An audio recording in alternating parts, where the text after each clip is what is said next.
Hello everyone, and today we're taking a closer look at a career trajectory that often gets simplified far too easily, because when people talk about Gökberk Demirci, they tend to reduce him to a single breakthrough moment, ignoring the layered progression that actually shaped his position in Turkish television.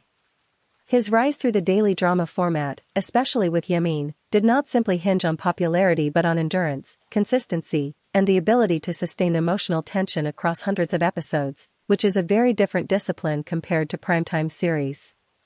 What makes his collaboration with Özge Yağız particularly interesting is that it occurred within a format often dismissed by critics, yet it generated one of the most discussed on-screen dynamics in its category. Their chemistry became a focal point not because it followed conventional romantic tropes, but because it developed gradually under narrative constraints that required subtlety rather than dramatic escalation. In interviews and audience discussions, it becomes clear that viewers were not just reacting to scripted romance, but to micro-expressions, pauses, and restrained performances that felt unusually authentic for a daily production.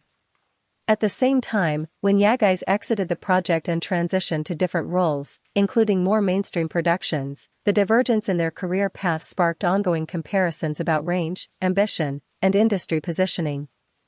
Some viewers interpreted Demirci's continued association with similar formats as a limitation, while others argued it demonstrated strategic consistency in a highly competitive environment where stability itself is a rare achievement. The conversation around them today is less about a single project and more about how two actors starting from the same narrative space can evolve in entirely different directions while still being linked in public perception. So the real question is not who succeeded more, but how differently success can be defined in an industry that constantly reshapes its own standards. What do you think matters more in the long run, reinvention or consistency?